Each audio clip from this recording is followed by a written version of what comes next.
अस्सलाम वालेकुम, welcome back to my YouTube channel. उम्मीद करती हूँ मेरे तमाम व्यूवर्स खैरियत से होंगे। अल्लाह पाक मेरे तमाम व्यूवर्स को खैरियत से रखे। तो आज की वीडियो में मैं आप लोगों को यूज़ ऑफ हैज़, हैव और हैड के बारे में बताऊँगी। फुल वीडियो वॉच कीजिएगा, एंड तक स्किप मत कीजिएगा, वरना आप लोगों का कोई पॉइंट मिस हो सकता है और हो सकता है फिर आप लोगों को समझ ना आए, ठीक है। इसलिए स्किप किए बगैर वीडियो फुल एंड तक देखनी है। और अगर चैनल पर न्यू है तो काइंडली चैनल को सब्सक्राइब कर लें ताकि मज़ीद आने वाली ऐसी इंटरेस्टिंग वीडियो आपको फ़ौरन मिल सकें। और वीडियो को लाइक ज़रूर करिएगा और कमेंट सेक्शन में कमेंट लाजमी करिएगा। अब चलते हैं अपने वीडियो के टॉपिक की तरफ, जो कि है यूज़ ऑफ हैज़, हैव और हैड। बहुत ही आसान तरीके से समझाऊंगी।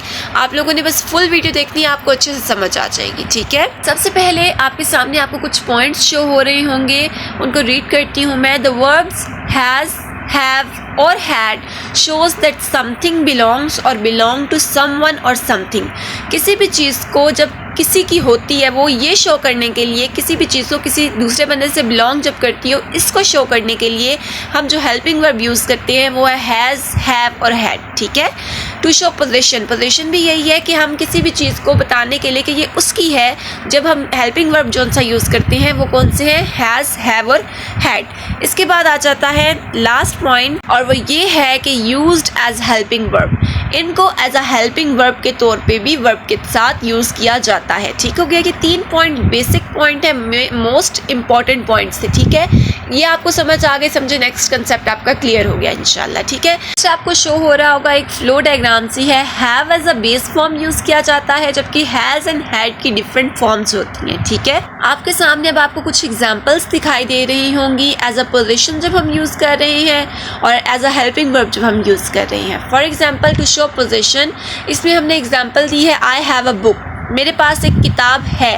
सारा हैज़ अ ब्लू कार, सारा के पास एक ब्लू रंग की गाड़ी है, ठीक है।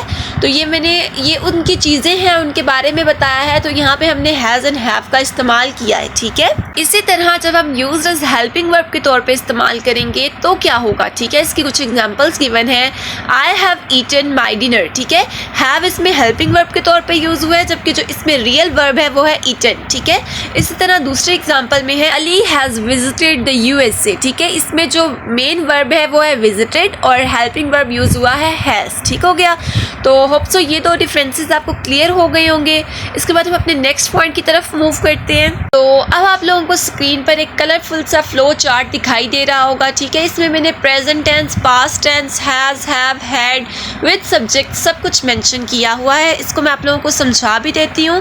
देखिए, हैज़ और हैव का इस्तेमाल हम प्रेजेंट टेंस में करते हैं, जबकि हैड का इस्तेमाल हम पास्ट टेंस में करते हैं, ठीक है। इसके अलावा सब्जेक्ट्स के बारे में बता देती हूँ कि हैव के साथ जो सब्जेक्ट्स यूज़ होते हैं वो है आई, यू, वी, दे और प्लूरल नाउन, जबकि हैज़ के साथ सिंगुलर नाउन्स और ही, शी, इट यूज़ होता है, ठीक है।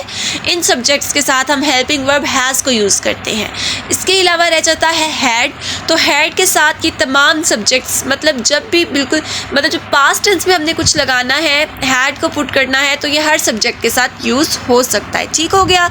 तो होप सो आप लोगों को ये बात समझ आ गई होगी। अगर नहीं भी आई है तो मैं अलग-अलग करके भी दोनों पार्ट्स, तीनों जो हमारे पास हेल्पिंग वर्ब है, हैज़, हैव और हैड, तीनों को अलग अलग करके भी समझा रही हूँ, तो आप लोगों को बहुत अच्छे से समझ आ जाएगा।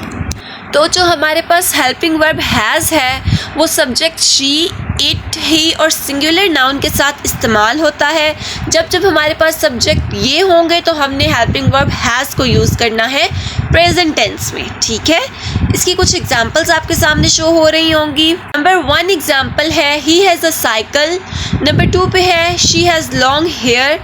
नंबर 3 पे है इट हैज़ विंग्स। नंबर 4 पे है the dog has long tail, ठीक है। तो ये हो गई हमारी हैज़ की एग्जांपल।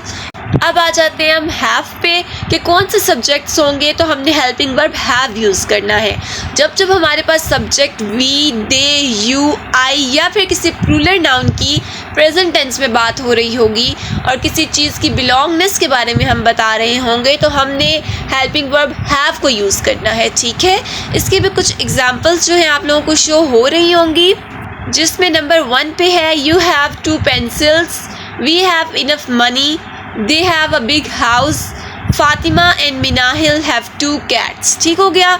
तो ये हमारी हैव की एग्जाम्पल हो गई है। उम्मीद करती हूँ आपको हैज़ एंड हैव जो है अच्छे से समझ आ गया होगा। हैज़ एंड हैव का इस्तेमाल हम प्रेजेंट टेंस में करते हैं। नेक्स्ट आ जाता है हमारे पास हैड, जो बच्चों को बहुत मुश्किल लगता है कि पता नहीं हैड के साथ अब कौन से सब्जेक्ट्स इस्तेमाल होंगे। ठीक है, तो मोस्ट ईजीएस्ट जो है वो सबसे ज़्यादा ईजी हेल्पिंग वर्ब जो है वो हैड ही है। ठीक है, इसमें आपको याद नहीं करना पड़ना। इसको तो एक हम पास्ट टेंस में यूज़ करते हैं, दूसरा इसके साथ हर सब्जेक्ट के साथ as a helping verb past में हम हैड ही यूज़ करते हैं। ठीक है, तो ईजी है। पास्ट टेंस में सब सब्जेक्ट्स के साथ हम किसी भी चीज़ की बिलोंगनेस को शो करने के लिए हैड यूज़ करते हैं। मोस्ट इजी वन है। ठीक है, तो इसकी भी कुछ एग्जांपल्स आप लोगों के साथ शेयर कर देती हूँ। आपको कुछ एग्जांपल्स इसकी शो हो रही होंगी। नंबर 1 पे है he had a pen, she had a doll, it had beautiful colour, you had a car, we had a watch, I had a computer, they had a big house. ठीक है, तो उम्मीद करती हूँ आपको use of has, have and had अच्छे से समझ आ गया होगा। इसकी ब्रीफ छोटा सा आप लोगों को बता देती हूँ। Has and have present tense में इस्तेमाल होता है, जबकि हैड हमारा जो है वो पास्ट टेंस में यूज़ होता है। हैज़ एंड हैव के लिए स्पेसिफिक सब्जेक्ट्स होते हैं, जबकि हैड जो है तमाम सब्जेक्ट्स के साथ यूज़ होता है, और ये किसी भी चीज़ की बिलोंगनेस को दिखाने के लिए हम यूज़ करते हैं।